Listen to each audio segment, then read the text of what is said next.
Faking it till we make it. Daddy. It's never a bother to be a father.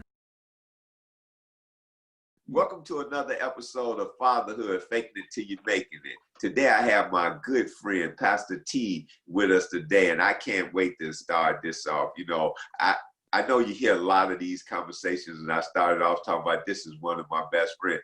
This is one of my best friends, right? And I'm telling you, the pleasure I'm having to be able to interview friends of mine who are fathers to their children and other children, to men and women, it's just an awesome thing because we have this, what is normal fatherhood, you know, or what is abnormal fatherhood now.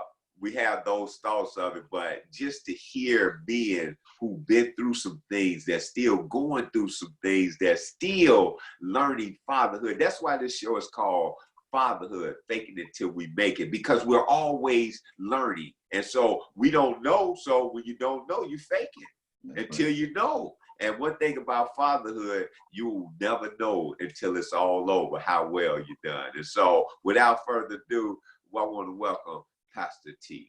How you doing, Charlie P? How you doing, my brother? Good to see you. Man, good to see you too, my brother.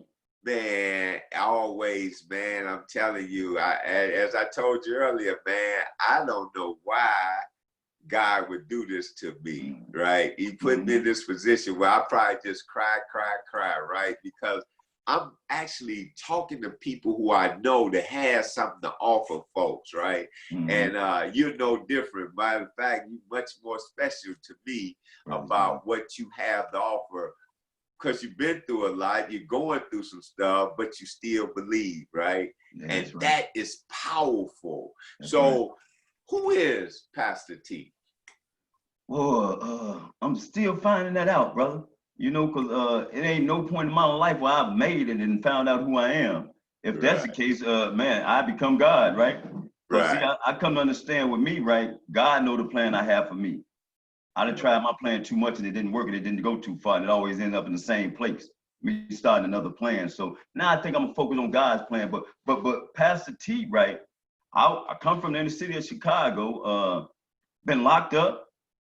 A lot of things happened in my life, you know, in my learning aspect. Found a lot of things out about my past that kind of let me know what got me to my past, you know, because it's my past now, because I'm in my present right now. See what I'm saying? See that past when I was like 12 years old took me to the near future, and everything right now is my past, right? So that me seeing and being difficult, and I got to give you this, right? Being adopted, finding out I'm adopted, right? Finding out in your mind your mama don't want you, right? If your mama don't want you, who wants you? I'm a boy, right? I know I didn't know my father, never saw him, you know. So then I was just searching for somebody to be a father figure, you know. And I went to the streets, found the wrong father figures that taught me the wrong things, and that journey begun at the age of 12. You know, meaning the journey of drugs, Audi home, 26 in California, penitentiary, federal prison, gangs, you know, all those things and it's not bad because it molded me to who God called me to be, even when I redirected my life on my path that he called me to come on, right? Because he's a merciful God, right? I didn't know that before, so I'm talking about my present now too. So I'm somebody that's still learning, you know, who I am. You know, and I think that's okay. And I'm at a good place of doing that because I'm willing. I'm willing to be corrected. I'm willing to see, you know, somebody see me better than me because I want to be better. You know, but you know, I'm a guy that had many faces, faking it. So powerful statement. You was adopted, found out you was adopted. The first thing you thought about is that your mother didn't want you. That's right. And then now, on top of that, you don't know who your father is. Don't know who my father is. Yeah. Let me ask you a question. Did you ever find out who he was? Never. He didn't even know about me. Yeah. He didn't even know he had a son. Yeah. And so,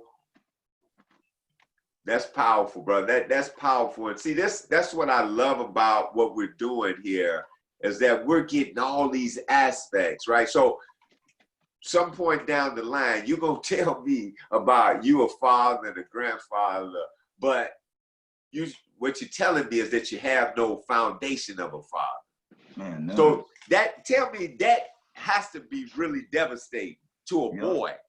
Yeah, because you're looking in the wrong places. You know what I'm saying? You desire, man, who don't desire somebody to love them?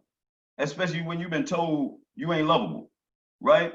Even, see, when my foster mom, which is my mom, right, when she told me that, I'm saying in my head now, what you just did, one was open up a can of worms, right? Because if my mama don't love me, what's your scam? Right. What you, and she ain't did nothing but love me, but what's your scam? So now you got a young boy that don't know how to think, trying to think, and go out and look for somebody to help him think. Man, that's a lost cause. Yeah, because especially depending on where he looking at. Man, all the wrong places. See, if he's looking in the wrong places, man, that's going to be tough, man. Because, see, and here's the thing, man, this is what I like, is that we know those wrong places, right? Yeah. We know them. And we know what those wrong places can do to a young, impressionable mind. Man. So now, just go with me here. So now, I mean, this is powerful, right? This is powerful. So you have a boy who is told that he's adopted, and automatically this boy starts thinking, what's your angle? Now, you done told me there, what's your angle? You know, now I don't know, my mother don't want me, don't know my father. Now I don't know about you. You just told I ain't me know about this. Yeah, I don't know about you, but you did say she ain't do nothing but love you. Ain't did nothing but love me, right? But when that happened, she said that, look, the little love I thought I knew this lady was giving me, it went out the window. What now, what is, man, I'm young now. What is love? Right. What is love? So you telling me at the age of 15 that mom, I'm adopted, and she was doing that out of love because she felt like I was old enough, but my mind went totally haywire. See, I started in the gangs at 12 years old. So my mind went totally haywire, and I'm saying, oh man, the trust is going everywhere around the board, everywhere. I ain't trusting nobody. Because you made a powerful statement that I think we should not brush over. In a game, and there's no trust there. Ain't no trust. There's no trust there. Ain't no you trust. know, I like to tell people when I was a crook, my motto was, get all mines and yours too. Tell me about it. And the only reason I know that is because I caught somebody getting all theirs and trying to get mines too. And what happened to me, I say, then that's the way it goes. And see, that's what fatherhood falls on. Because sometimes people say, my dad ain't there, wasn't there, don't know who he is. Then I become that because I don't have nothing else. So talk to me, man, because I know you got kids. I've seen them. A year ago, I was with all of them. That's right. Tell me, how did T become a father? So, I mean, I know he had to have a relationship with somebody, but how did you become a father? What was it like early on in that fatherhood? Well, my first son, I was 15 years old, and his mama was 14 in Milwaukee, you know, and I ended up marrying her because I didn't want nobody else to take care of my son. You know, that's the mindset I had. You know, I don't want nobody else to take, I probably about going on 16, something like that. You know, I didn't want nobody else to take care of my son. So you got to understand, you're dealing with a young guy that's lost, don't know how to be a father, but he think it's right to marry somebody, you know, that got his son, and that's the only reason you're marrying him. So now love's going out the window because the love aspect ain't there. You know what I'm saying? I'm doing this just out of pure need. You know what I'm saying? I need to make sure don't owe no other man take care of my son, but I don't even know how to take care of him. So now I'm being selfish. You know what I'm saying? In other words, I don't want him to go through what I went through. You know, I had that prospect in it, right? So I had my first son like going on 16. You know, then got locked up. You know, going in and out the ID home. You know, still doing my thing. You know, she's up in Milwaukee. I was up in Chicago. Still gang banging and, man, breaking in houses, all that nonsense, you know, and let her take care of the baby. You know what I'm saying? But you know, I'm there. So, and what I looked at was the money aspect. That was my time. I make sure y'all all right. I see you a couple of dollars. You know what I'm saying? But far as real quality father time, didn't know that because I didn't have it. Right. I don't know what that looked like, right? So I had my first son, and then when we got married, I had my other two kids, my youngest son, Terrell, and my daughter, Ashley. Yep. And then just kind of faked it till I made it. Even then, I wasn't even like them. Faked it till I made it then. So this is powerful too, right here, because we're talking about a boy that's adopted, finds out that he's adopted, mother don't want him, don't know his father. Shortly after that, he's becoming a father, but you say something. You said that you wanted to marry her so nobody else take care of your son. That's right. But you never knew that. You never seen that. So we're talking about something that's just in us now. It's in us. Responsibility. Right. You're irresponsible, but you're playing responsible. That's right. You see what I'm saying? Right. You're irresponsible, but you're playing responsible because nobody you ain't seen it other than you may have seen other kids with a father. Yep. So it's saying to you, I need to be a father I need to label myself as a father because you said you was in Chicago, she was in Milwaukee, and you breaking in and going in and out of jail and gang banging. But but let's not pass that up, right? Because it's in us. So that is innately in us to be fathers. That's right, instincts. We just choose not to be there. Absolutely, because it's a choice. You know what I'm saying? Some things work in us that we don't even know in us. Right. It ain't no different than a machine, right? The machine is already programmed to work a certain way. Despite what you put in it, it's gonna work that same way. You know what I'm saying? I could put ink in a garbage can, but more likely it's gonna be disposed because the garbage can is disposable. It ain't no printer. You see what I'm saying? So it's gonna work the same way it was created to work, even though we don't even know about it. Right. You know, or comprehend it. So I was built to be a father because the one that created me was my father. Right. Exactly. Wow. It's in my DNA. It's in my DNA. Didn't even realize. DNA.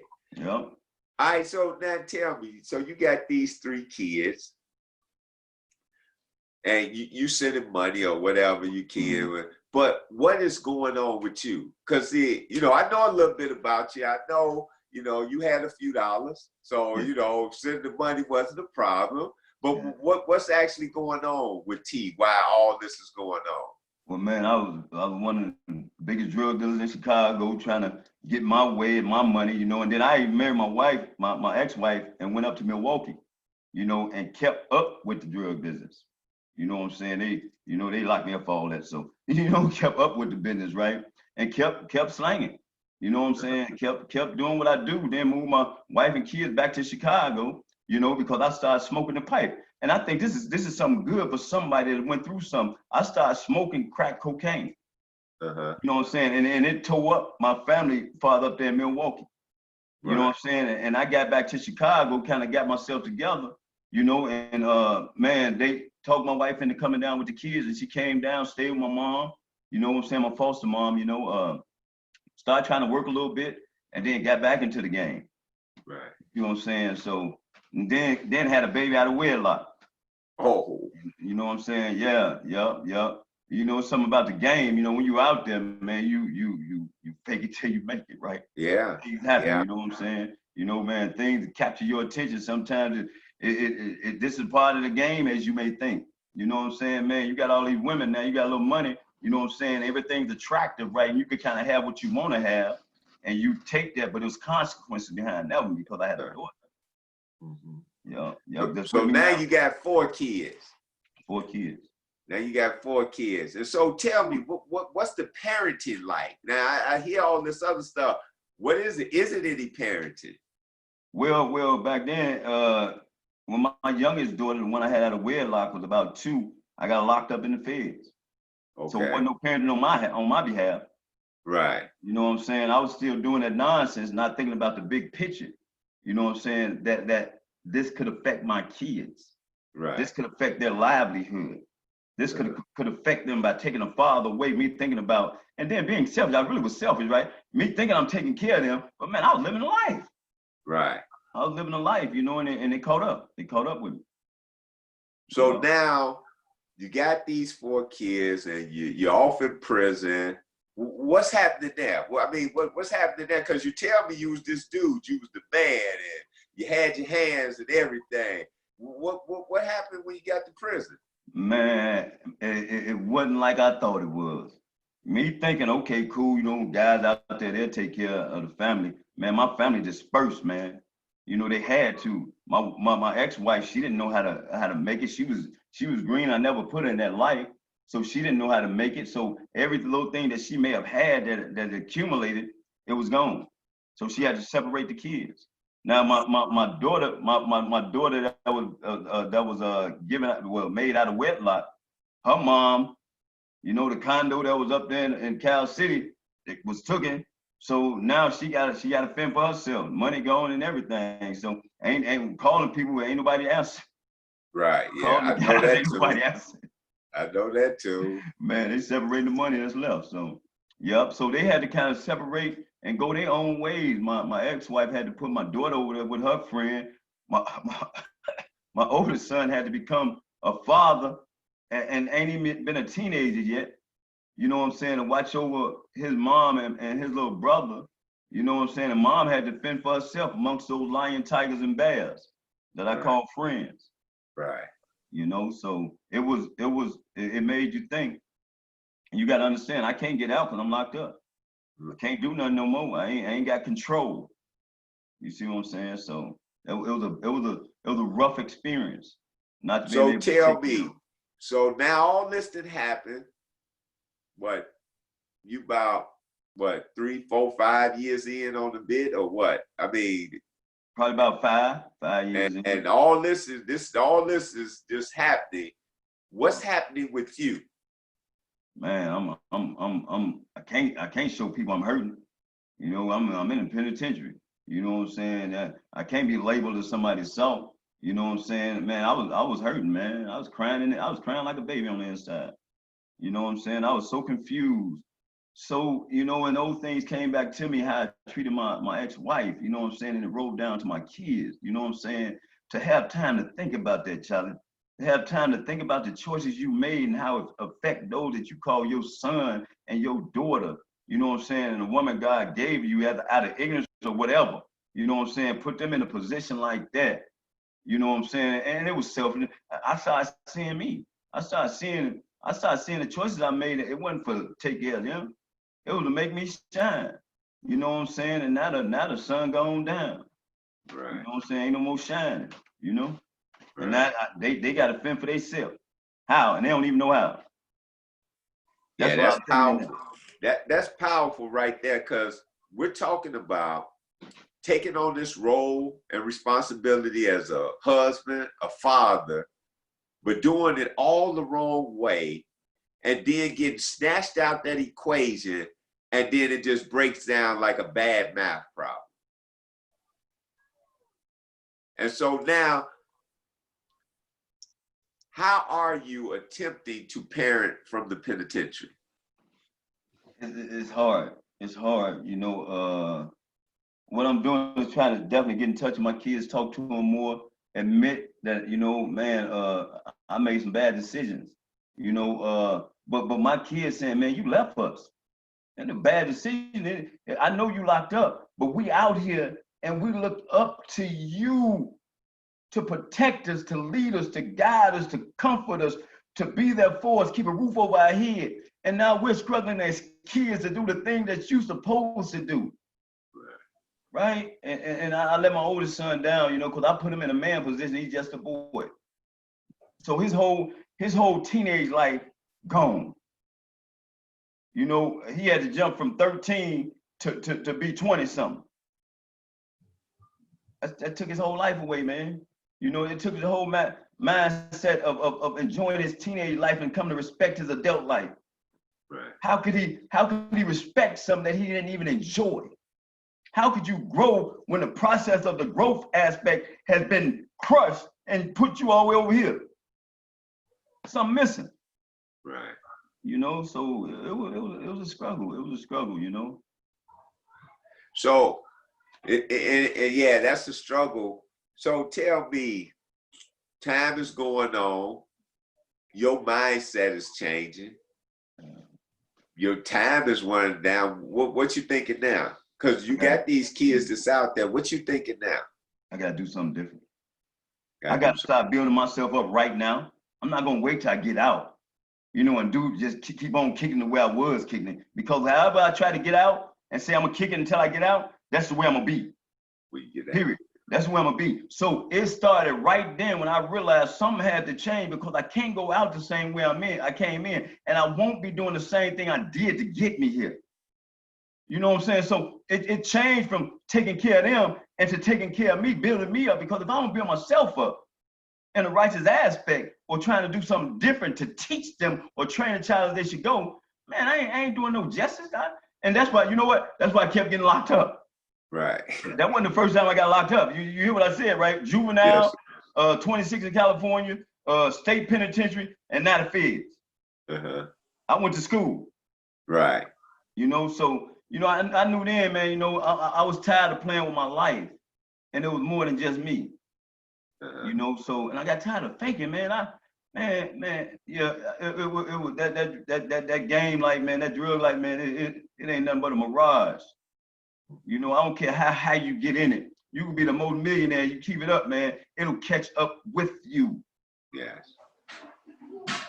And so, all right. So now you've made this shift, and first of all, I just want to say that I was blessed to see you making that shift. Right. You know, I was blessed to be your roommate for a short period, but long enough for me to see that I needed to strengthen my shift. Like I had shifted, but there was still some air in there. There was still some air in there. There was still room to error.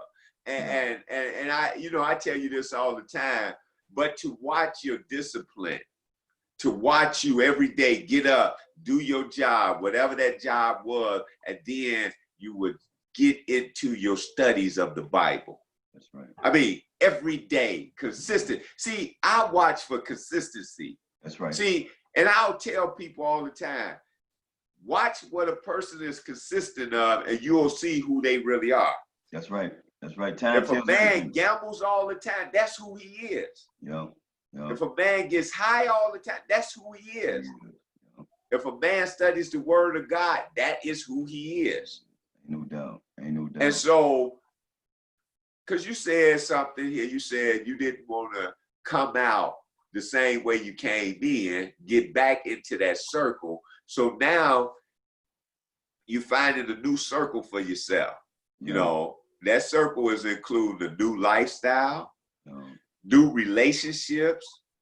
Talk about that, because see, we're talking about fatherhood.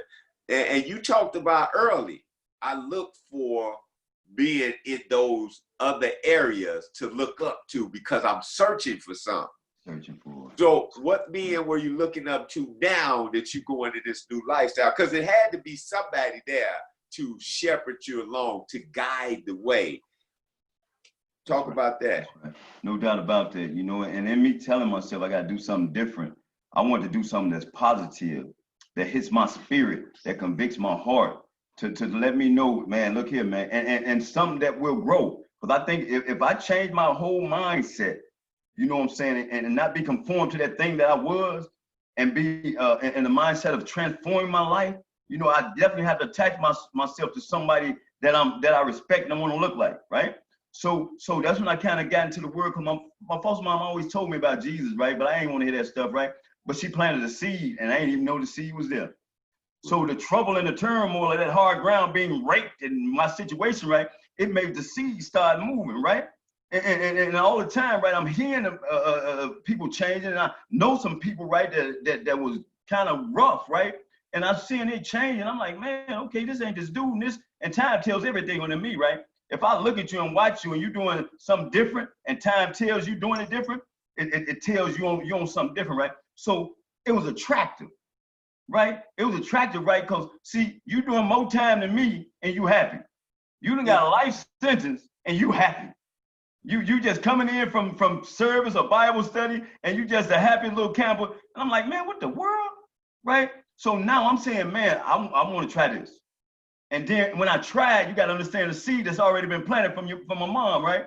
That seed started to break it. And the word of God say one planted, one water, but God gives the increase, right? So the seed that she planted It's just God's time, and I was in the right place. It's just some of these older guys that went before me went through what I went through and got a worse decision than I got. Man, they not living a life of the sentence they got, and that includes you too, though, right? You had way more time than me, right? But you wasn't acting like you were like you get up happy and stuff. I'm like, man, what's wrong with this dude, man? Right? You ain't even know it, right? But I'm saying, okay, let me see it. But you was in the Word. You were talking Jesus, and that would encourage me to be about Jesus. That encouraged me, even before you came to the room, it encouraged me to do that with my word, man, because I saw you, Charlie, before you even moved in the room. Yes, sir. I saw you in service. That captivated my attention. I said, oh, okay, dude, okay, you're a Christian. You know, okay, that's why he's smiling. Now, I want what God gave you. Yeah. I want joy in turmoil. I want joy in a messed up situation. So now I'm telling myself, I got to look at it different than I was looking at it. See, that's that change I was talking about, right? I don't want to go out the same way I came in, right? So I have to watch people consistently. I ain't finna watch you overnight. I never watched you overnight. I watch you consistently. Yes, sir. Consistently. And it didn't change. Despite sometimes we get upset, you know, when you see somebody different, but the different didn't remain, right? What took over was the joy that you had, and the rest of it is life. Yes. You constantly fell into that joy, and I say, man, I'm gonna watch him. That's the only reason I asked you, when you was in the room with me. I say, man, I could grow from this. See, you say you grow from me, but I grow from you before you even know you was growing from me. Wow, that's powerful.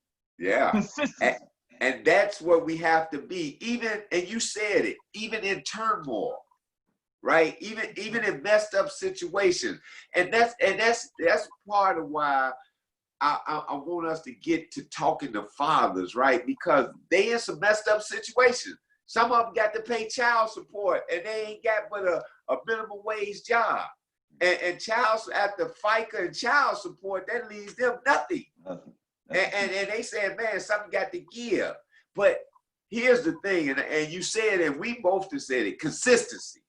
See, when I tell people, I say, because I talk to a lot of people coming home from prison. And so I say to them, you was consistent at trying to be a criminal. Yeah, you kept getting hit in the head, sent to the penitentiary and all that, but you was consistent at that. That's right. I say, what happens if you turn that consistency the other way? Like, you've been down this road before, you know what's there, and you happy to go down there. But what happens if you go down this other road and just be consistent? Even at a minimum wage job, most people don't know in whatever minimal job you might think it is, right? If you do 6 months, don't miss a day, only take your days off, but don't call in sick, don't be late. They ready to promote you in 6 months. Most people don't know that because they ain't stayed 6 months. You sure right. You sure right. And they gonna give you something. They gonna give you a bump in pay. They gonna give you your benefits. They gonna give you a position. They gonna add assistant to your name tag. Something. If you could just do 6 months. The problem is, for us as men, we want to see it yesterday. Yeah, microwave. Yeah. We want to see it yesterday. Yeah. I love talking to my son who is incarcerated, right? Because he didn't want to listen. Like all of us, he didn't want to listen. Yep. And he down to 19, 20 months. And he wanted to be home yesterday. He wants to be home yesterday, right? And I hear it, but I tell him, so you be consistent. Just be consistent. Keep doing what you've been doing. I know you didn't move from one institution to another. It's okay. He telling me I ain't got a job yet. Don't worry about it. It don't matter if you ain't got a job. Just be consistent. See, he don't know what I'm saying. As long as you stay consistent with me, I'm gonna stay consistent with you. That's right. Now, if you don't want to be consistent, ain't no need to be being consistent in an inconsistent relationship, right? No.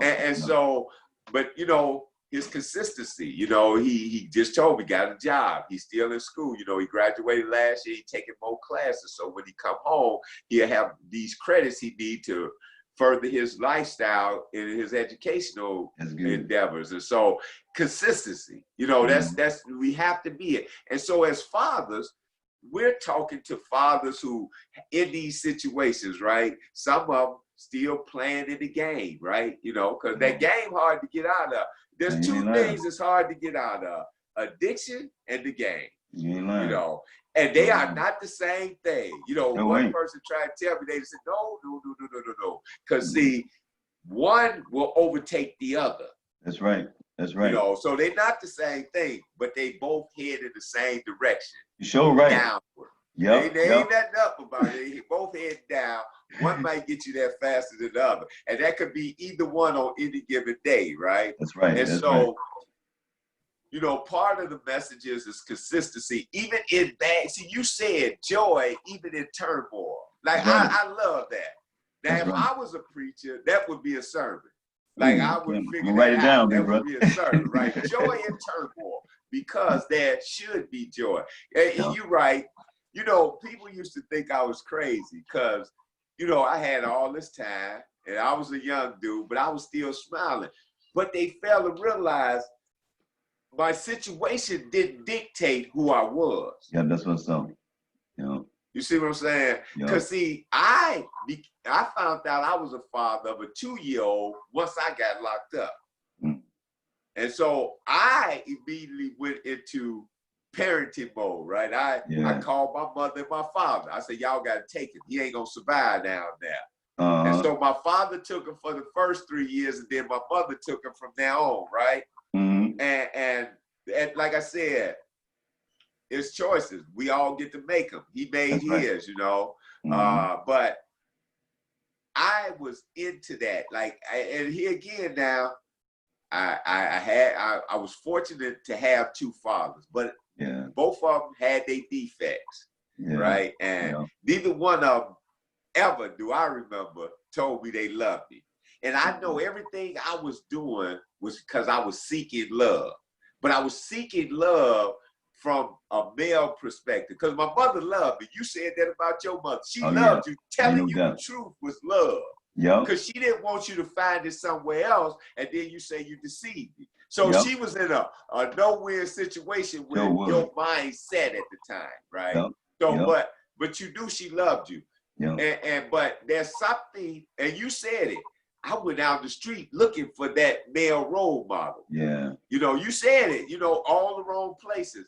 And I think naturally, especially in boys, we looking for that male role model, that father figure. Always. We hope he in the house, but if he ain't, we gonna go seek him. We gonna seek him. And when we find him, he's always the wrong one. Because you hear what I said, we found him. He's supposed to find you. A real one will find you. That's right. That's right, Charlie. But if I got to go find you, I'm putting added pressure on you. Yeah, something wrong. See? But if you find me, there's no pressure because you came in here looking for this. It changes the perspective.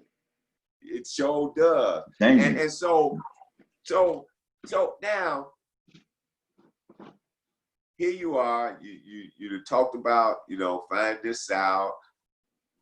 Bury it because not love, but because of responsibility, which is not a bad thing. But love should be in there. It should be first. But, you know, sometimes they say folk, well, at least back in the day, they used to grow to love each other because they used to be just put together. I know that. But, you know, then they grew to love each other, right? But now you finding yourself, you start to figure out, I ain't going to be the same when I get out. And now you get out. Talk about that. Because see, now you got these kids, man. Now, I mean, you out, but I know you ain't got nothing. I know when you left, it wasn't nothing. You know, it was hand to mouth, but what's happening? What's going on here? Well, I'd already prepared myself for a situation, right? Not to enter it and say, man, I ain't got nothing, man, but to enter it with hope. You know what I'm saying? I may not have nothing, man, but I know I ain't the same one that I got locked up, and I know I could do different. So now I have to groom myself and being already prepared, because I done came out with a different mind frame. I done came out with a mind frame, man, you know, I'm gonna do better, you know, whatever it takes. That low income job, that cleaning toilets, it don't matter what it is, I'm gonna do everything I gotta do to be consistent. You see what I'm saying? Not look the part, but is the part. You know what I'm saying? And most of all, the foundation I had to find myself on was something spiritual and not physical, right? Because if I kept my foundation, meaning my mindset on something physical, it'll always interrupt my motion, right? Because it'll be based on me. So if I fail, oh man, I fail, man, I'm gonna blame it on somebody. Man, I ain't got time for that, right? So I found out, man, I'm just be honest with you, right? I found out something about this Jesus, right? I found out the spiritual aspect, man, it's real because it showed me throughout prison, federal prison. He showed up when mama wasn't there no more. Daddy ain't never been there, but something was showing up and allowing prayers and supplication to start manifesting the things that I needed at the right time and the right place. And when it gave it to me, I ain't need no money in prison, but I ain't had no money either. Man, how that happen? You know what I'm saying? And that made me, you know what, y'all, I'm gonna be honest with you, that made me get up at 5:30 in the morning, 5 o'clock in the morning and getting that word. See, now I'm attracted to it now, right? I want to get to know more of you guys. Okay, because I'm seeing things happening and it don't make no sense to my physical. You know what I'm saying? And as I get to know and understand the word better through those that went before me, those teaching me, those training me, right? And me wanting more of myself, but I can't give me more, so some had to give me more that I don't even know about, right? I had to trust something that was invisible to become visible in me, right? So I started trusting in God, man. I said, I'm gonna go out with the same aspect, man. And I came out with the same aspect, man. You know, I probably had a few dollars on me. You know, it wasn't a lot, you know, unicorn money, you know, it wasn't a lot, right? So I just came out and I said, man, I'm gonna do this. I'm gonna do this for myself and get to be better for my kids.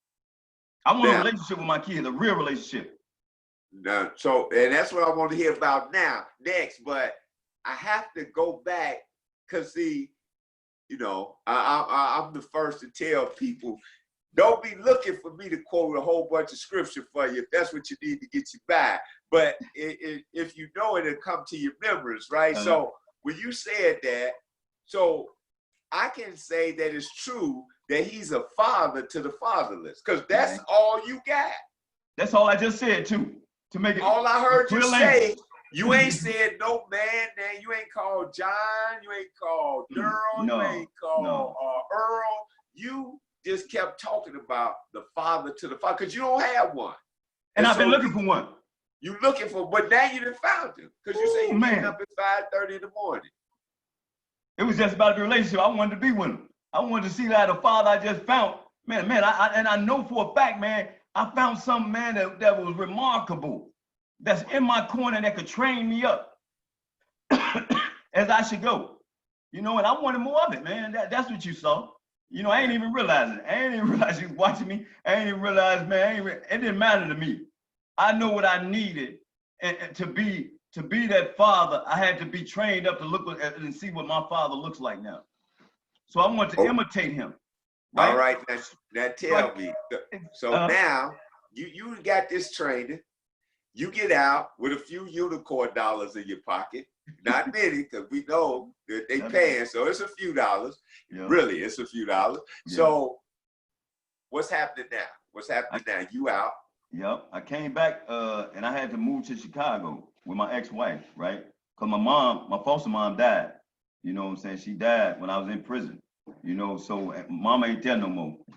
And didn't she ain't want me to move with it, I ain't want to move it, but we ain't had no other choice. And my kids kind of talked into it, and my boy, my little brother, you know, he kind of talked into it. So she allowed it to happen. And she allowed me to see, she showed me what it looked like to walk on eggshells. Because I had her walking on eggshells, I ain't lying. She showed me, she got me back. Man, it was rough. Yeah. It was rough. She looked out for me though, but it was rough, man. I knew, man, I had to push and move on. And I did. Yep, I did. And just so, man, God set everything, my father set everything up for me, Charlie. I was in her front room while she was at work, man, and a brother from up here in Minnesota called me that I was locked up with, John James, you know, a Caucasian older guy. And just so happened, it was a guy in his living room, right, that was over a program for men coming out of prison that do construction. And he was doing construction on his house. And I told John James, man, this is the situation I'm in. I gotta get out of here, man. I'm going back. You know, man, and I stopped. I used to put my hands on my ex-wife, man. Just terrible, right?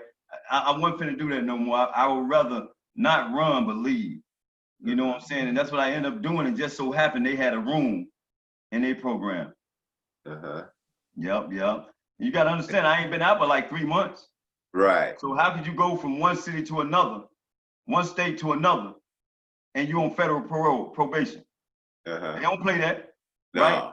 Look what my father did. My PO, after I'm telling him everything, you know, and just letting him know, and we had a relationship, right? He said, okay, get everything, give me due number and things like that. He called him and everything, right? So the people up here said, they looked at my record like, no, we don't want him up here. Yeah. We don't want that dude up here, right? I don't care who he say he is. This is who we say. This is who he is, right? So my PO, check this out. This probably unheard of, right? And this had a supernatural move, right? My PO said he'll resign and sign a statement if I go up there and do anything wrong. Wow. And he did it. Wow. That's how I got up here. After 3 months on a 5-year sentence. Wow. Because I was assured, man, of what I wanted, what I needed, and I wanted to grow in that to be the father that God called me to be and showing me to be for my kids. Wow. And a man for myself. Man for myself, bro. So here again, the father to the fatherless, training them up, and then making a way for them. That's right. You sure right. Making them work for it. Because I had to come out of prison and open door 350 people and come up here and sleep with a Spanish guy named David right across from me. I could touch him. We got 2 TVs in one little room, and he playing El Mundo, whatever it is, right? And I'm playing Soul Train. Man, but we had to get along, right? Because it was a Christian-based program. Every Wednesday morning at 5:30, just so happened, Charlie, 5:30 we had Bible study. We had to get up out of our beds and come over to the church and have Bible study. After that, 7 o'clock, we go to work. 8 hours, Monday through Friday, going to work, 8 hours. They taught us how to work with our hands, and we was the hands and feet of Jesus, right? They didn't pay us anything. They gave us room and board. Right? Room and board, right? That was the government did, right? They gave us room and board, right? And man, that didn't matter to me. I had to do what I had to do, man, to be who God called me to be. And we have to go through it. Like you said something very important, right? You said when we were doing that wrong, we kept on doing that wrong, trying to do it different, but ended up in the same place, right? So why can't I try to do right and see where it takes me? Because if I don't like it, I could always go back to do what I used to do. Why don't I try it though? And when I tried it, I fell in love with him. Yeah. Fell in love with him, bro. Well, so I went through that program. I went through that program, and the pastor of Christ Life Church, Pastor Russ, he believed in me.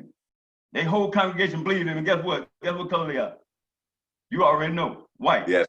Yeah. 99.9% of them white. Never in my mind, I thought I wasn't supposed to be there. Right. Never in my mind, I looked around like, man, what the world? This ain't what you trying to kick me. Man, never in my mind. So you know what I did? I put everything, I had blinders on, but my heart was open. And they believed in me. And you know what? 11, 12 years later, they still believing in me. Right. They sent me to school 4 years in Portland, in college, and paid for it, paid for my flights and everything, paid for my room and board, paid for my books, paid for my schooling. Wow. Wow. Powerful. So here again, man that don't know his family, find out he's adopted, hit the streets, have a family of his own, get married, goes to jail, started looking for a new father, found the father who led him through the rest of that sentence, brought him back out, got him out of a bad situation by supernatural doings, get him up to a place, and then doors just start opening. It started, doors, windows, roofs, back doors, screen doors, everything started opening. And my ex-wife divorced me when I was in prison. I don't blame her. Right. I wasn't a husband. She divorced me when I was in prison after 5, 6 years. You know, so I understand that. But God, I'm just gonna be honest, right? But God, man, I just kept focused. And when I got out of prison, Charlie, 5:30 still was existing in my schedule. Consistent. 5:30. It didn't change. Yeah. Consistency. You know, that's right. so I knew what worked in there should definitely work out here. Not that I'm looking for anything back, but man, it seems so normal now. So now tell me, all this stuff is happening. How is this relationship with these kids coming? Because now they older now. Yep. You know. Yep. How is that working out?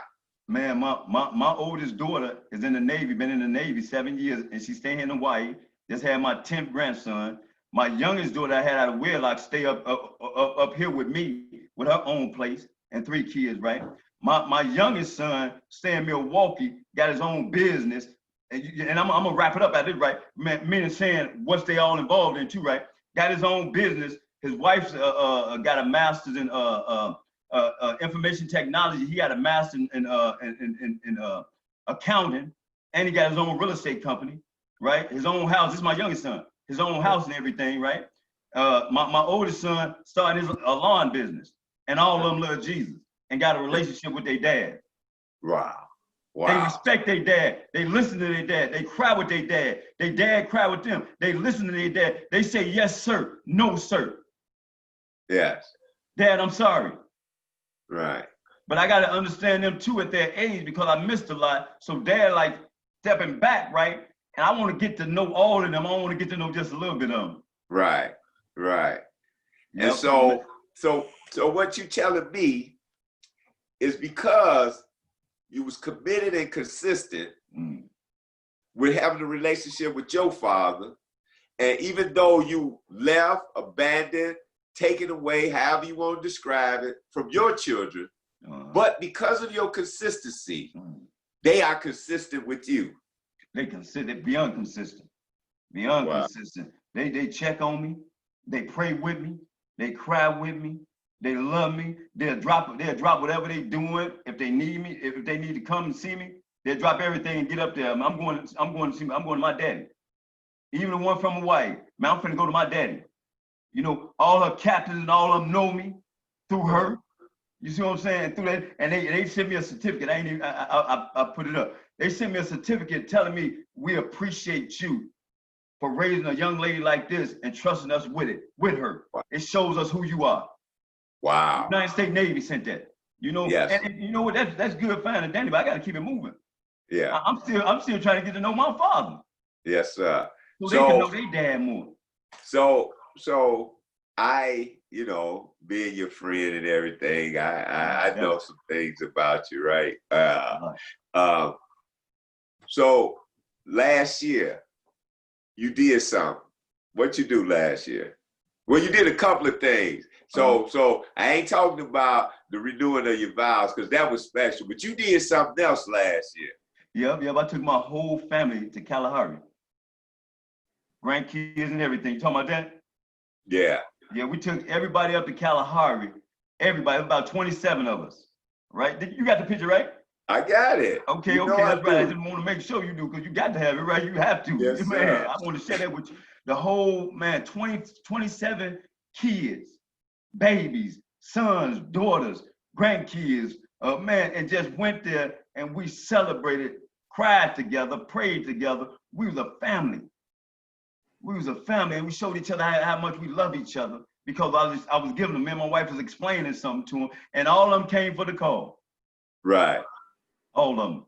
That's powerful. See, that was powerful. When I got that picture, you sent me that picture. Say, I got them all here.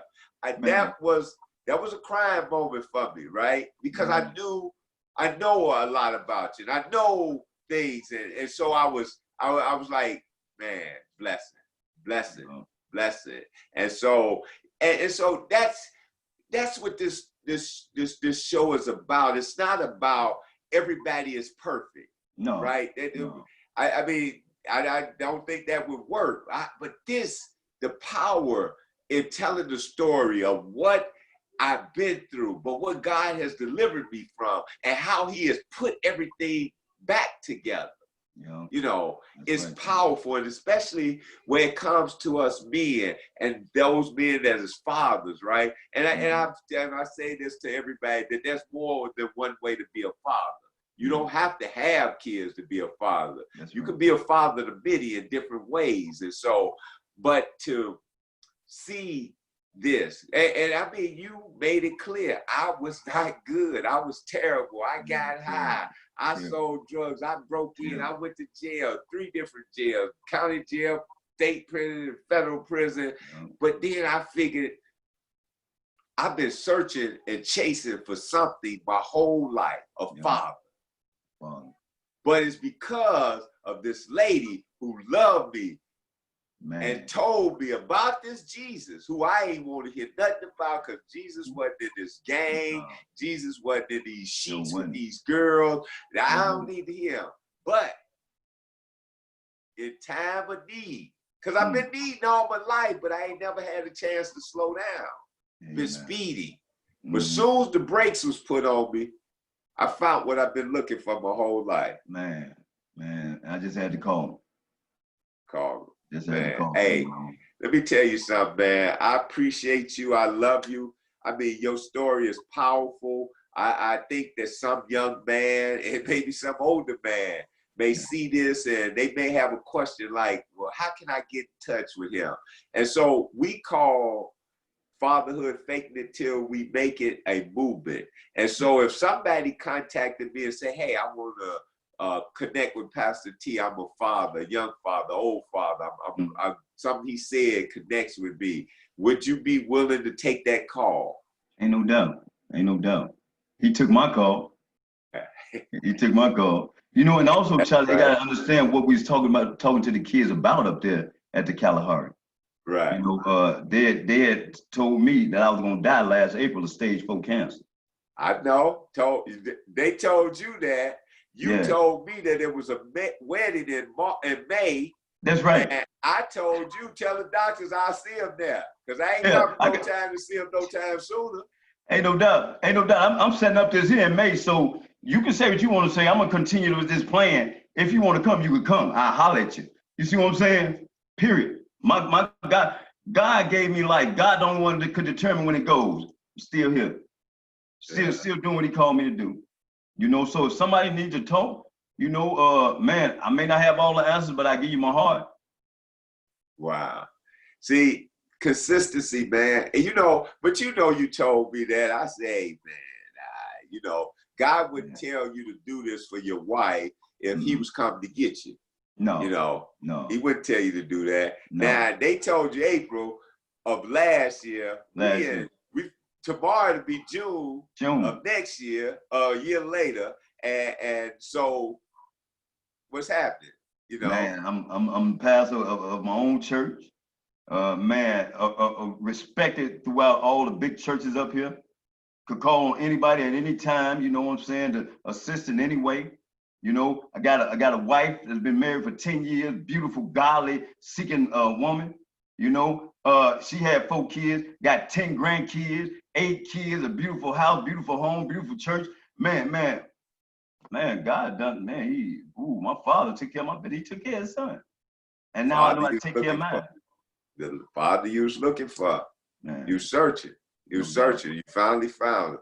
And I'm excited about that. Well, my brother, before we go, I always like to ask, is there anything you want to ask me? Because I know I'm drilling this interview, you know, and it helps to know stuff too. So, but is there anything you want to ask me? Man, I know you. You know, I mean, ain't nothing I think I need to ask, you know what I'm saying? Because I see you. You know what I'm saying? Let your kids know when you get 18, I'm grooming y'all for 18. You know what I'm saying? So, I mean, man, what better father could do that? I'm gonna groom you. I'm gonna give you everything I got so you could make it at 18. And I'm also giving you a deadline. You know what I'm saying? So I'm gonna sow into you. Do the push-ups. Come on, little Charlie. We're gonna work out together. Man, ain't too many fathers working out with their kids. Right. Let alone taking time out with them. So it's just the things that you do from when I used to know you, now I know you now and see you still doing that. You're not forced to do it. Come on, penitentiary. See, the penitentiary forced us to do things. We got to really choice come when we're out and free. You know, I ain't got to do this no more. Can't nobody tell me what to do. It has to be in you. So, and even doing this, you know, I know you say, man, God got me doing this, but man, what better person? Right. You gotta have a heart to do what you're doing. Yeah, well, I tell everybody this, one of my last prayers leaving prison was, God, wherever you send me, I'll go. And I mean, I marvel at some of the places I go and some of the places I've been, and still the places that's left to go. But it's just that, right? It's just consistency. That's all. It's consistency, and we have to be. And as fathers, we need to be, because we have to remember this: that we matter and we count. That's right. And I think a lot of fathers think they don't matter and they don't count, and that's so far from the truth. But what they need to know from us is that they matter, they count, and we care. That's right. And so we want to be that entity to say we care, we want to hug and love on you and help you through this situation. And that's what this is all about. And so, as always, I am thankful to be able to interview my friends that are doing great things, but who have been through something. See, because if you ain't been through nothing, I'm going to try to stay away from you, because it's coming. Right? And I don't want to get swept up in it. You ain't lying. If you've been through something, it seems like even if something comes, you know how to navigate it. But for those folks that say, I ain't never been through nothing, well, I'm going to get on away from you, because you probably going to get a typhoon the first time. Yeah, you better open your eyes. You've been through something, you don't want to accept it. You don't want to deal with it. That's right. Well, I want to thank you. And once again, I want to thank everybody for tuning in. You have just been a part of Fatherhood's Faking It Till You Make It. And until next time, peace. Peace. All right, Charlie P.